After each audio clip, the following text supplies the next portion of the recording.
Shalom, adalah anugerah Tuhan kalau hari ini kembali kita bisa bertemu. Dalam video saya kali ini, kembali saya akan melanjutkan kesaksian saya, yaitu selamat dari kematian, bagian yang kedua. Senang bertemu saudara semua. Saya percaya saudara semua dalam keadaan yang sehat dan dalam keadaan yang berbahagia. Baik, kita mulai ya. Setelah dokter memvonis bahwa saya akan mati di kesaksian saya yang pertama, tetapi Tuhan Yesus memvonis saya untuk saya melanjutkan hidup saya. Dan Tuhan Yesus adalah sang penentu dari kehidupan saya dan saudara. Jadi saya divonis oleh dokter mati, tetapi Tuhan mengizinkan saya hidup. Tetapi saya harus dirujuk ke rumah sakit yang lebih besar lagi.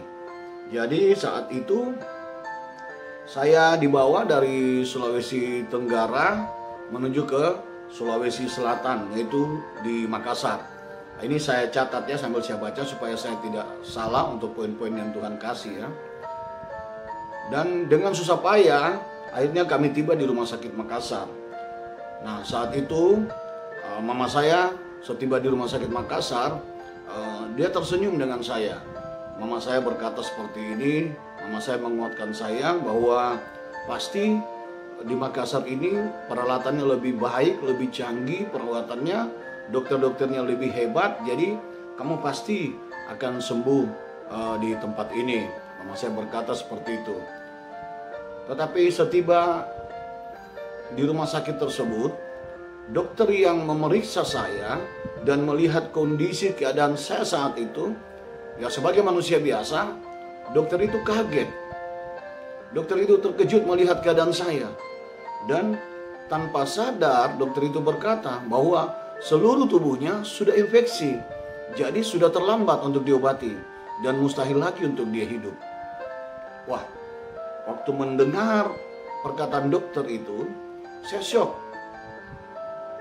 Dan mama saya langsung saat itu secara spontan juga tanpa sadar dia marah, dia memukul dokter itu, dia menampar dokter itu, dan dokter itu pun mengakui kesalahannya.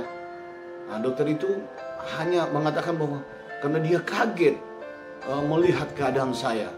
Nah, di situ saya sadar bahwa keadaan saya sangat parah, Bapak Ibu Saudara. Nah, kami ke Makassar untuk supaya diobati.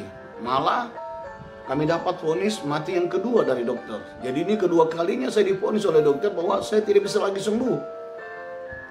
Lalu untuk menunggu kematian, ceritanya seperti itu ya. Nah, saya diberikan sebuah kamar yang mana keluarga bisa bebas masuk. Siapa saja keluarga yang boleh mengunjungi saya, tetapi dengan catatan asal jangan ribut. Nah, dan dokter berkata apa saja keinginannya, mau makan apa, tidak ada pantangan. Nah, belikan saja dan berikan saja apa yang dia mau makan. Dokter berkata seperti itu. Di situ saya makin tahu bahwa secara medis ya tidak mungkin lagi saya bisa disembuhkan.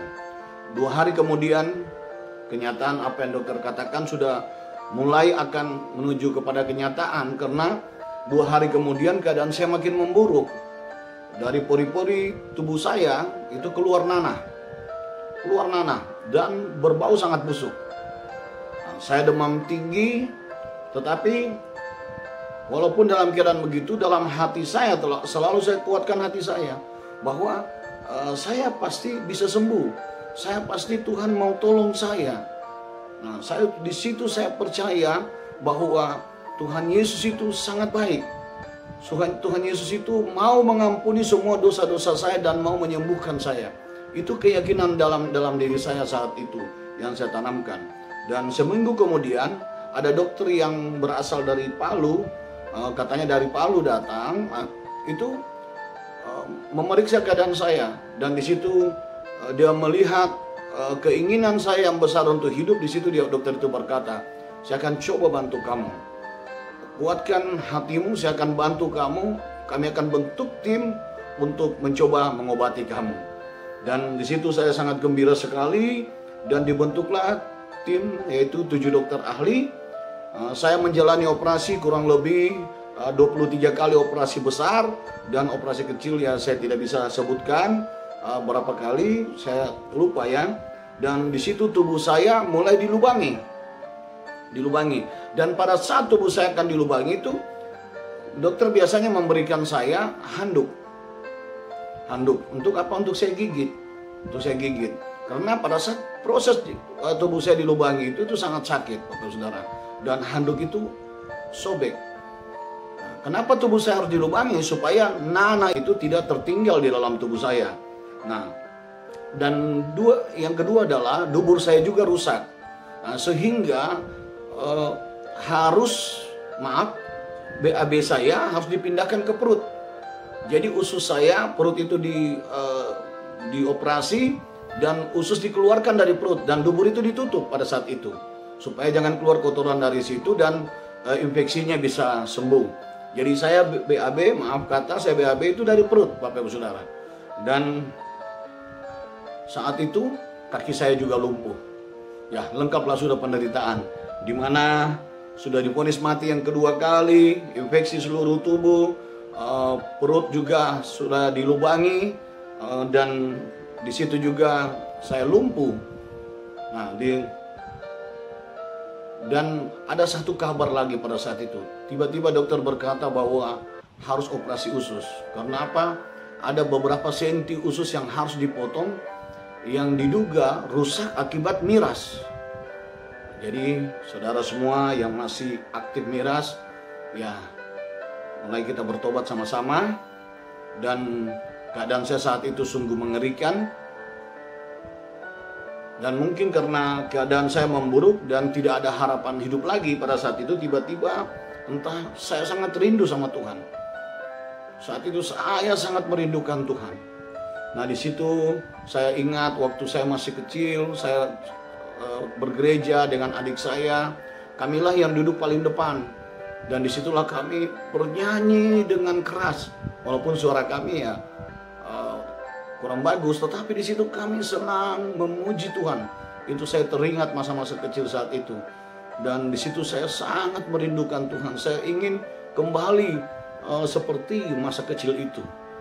Dan saat itu saya minta mama saya untuk membelikan saya Walkman, dan mama saya memberitahukan ke papa saya, dan papa saya memberikan Walkman dan lagu rohani. Di situ ada satu lagu rohani yang menyentuh hati saya, yaitu lagu itu bahwa dia buka jalan saat tiada jalan. Lagu itu terus saya putar setiap hari, setiap saat saya putar, sehingga hati saya itu dikuatkan, dan hati saya itu makin haus dengan Tuhan mendengar lagu itu. Suatu hari selesai operasi, tiba-tiba dokter berpikir bahwa saya ini masih tidur. Ternyata saya sudah bangun. Dan dokter dia katakan begini, kalaupun anak ini hidup, kemungkinan hidupnya tidak lama lagi. Dia katakan begitu. Kalaupun dia selamat bisa hidupnya tidak lama. Karena melihat kondisinya seperti ini, belum ada secara medis, perhitungan medis itu bahwa belum ada yang bisa bertahan hidup lama. Dan mendengar itu saya kembali drop. Yang tadinya iman saya sudah tumbuh, kuat lagi, kembali drop, Bapak Ibu Saudara. Dan di situ saya putus asa. Akhirnya di situ saya putuskan untuk bunuh diri. Dan saya meminum di situ 4 kaleng jus jeruk, yang mana dokter katakan bahwa usus saya tidak bisa menerima zat asam pada saat itu. Saya minum, dan apa yang terjadi bukannya mati, tapi malah setengah mati. Saya dibawa lari ke IGD, dan di situ usus saya dicuci dengan sabun, dan sangat menderita. Penderitaan yang luar biasa, Bapak Ibu Saudara. Dan bagi Bapak Ibu Saudara yang putus asa, jangan coba-coba bunuh diri, karena dipastikan pasti masuk neraka. Jadi tetap kuat di dalam Tuhan, apapun persoalan kita.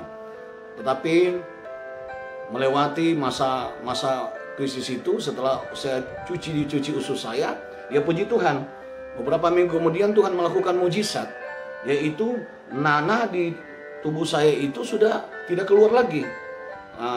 Dan saat nanah itu tidak keluar lagi di tubuh saya, dan kami sudah lama di rumah sakit, di situ saya meminta kepada papa saya dan mama saya untuk saya mau pulang ke rumah. Rasanya saya sudah rindu pulang ke rumah karena sudah setahun lebih kami di rumah sakit. Dan kami tidak diizinkan pulang oleh dokter, tetapi kami pulang dengan paksa. Dan akhirnya kami tanda tangan, paksa untuk pulang ke rumah. Setiba di rumah, ternyata saya drop kembali Bapak Saudara. Dan di situ saya murung. Tiap hari saya diwarnai dengan murung, dengan kesedihan.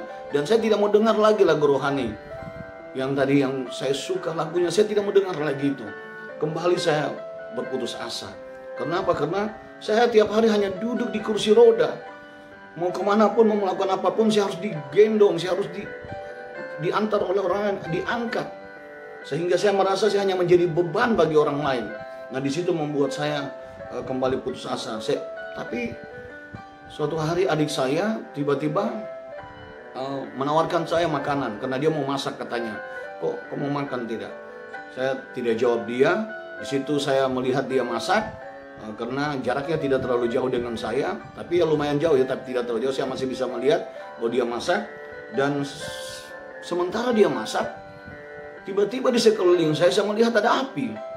Dan api sangat besar. Dan saya teriak ketakutan. Saya katakan, api, kebakaran, rumah ini kebakaran. Nah, disitulah saya berdiri dan saya maju. Saya pukul adik saya. Dan adik saya peluk saya katakan, kau mau bunuh saya, kau tahu saya lumpuh, tapi kenapa kau buat rumah ini kebakaran? Pikir saya adik saya yang membuat kebakaran. Dan adik saya peluk saya dan menggoncang tubuh saya, dan dia katakan, kau tidak ada kebakaran. Itu penglihatanmu salah, tidak ada kebakaran. Nah, setelah saya melihat dengan jelas, benar tidak ada kebakaran. Tetapi adik saya katakan, kau sudah bisa jalan, kursi rodamu sudah jauh tertinggal di sana. Nah, disitulah saya tahu Tuhan menolong saya. Api ini bukan api biasa. Inilah api Tuhan. Karena kalau bukan api Roh Kudus, tidak bisa menyembuhkan. Hanya api Tuhan yang sanggup menyembuhkan orang yang lumpuh. Hanya api Tuhan yang sanggup membangkitkan orang yang mati. Disitulah firman Tuhan katakan di dalam Roma, bahwa ketika kita berdosa, Tuhan mencari kita. Itu bukan isapan jempol. Benar, saat kita belum bertobat, Dia mencari saya dan saudara. Saya percaya kalau saya ditolong, saudara juga akan Tuhan tolong. Ikuti terus kesaksian saya ini dan kita sama-sama saling memberkati, sama-sama saling menguatkan. Saudara semua yang sakit, saudara semua yang belum sembuh, yang putus asa, ingat, ada Tuhan Yesus yang siap menolong kita semua. Saya percaya saudara semua akan ditolong Tuhan. Tuhan Yesus memberkati kita. Kita akan ketemu dalam kesaksian saya selanjutnya. Tuhan Yesus memberkati. Shalom.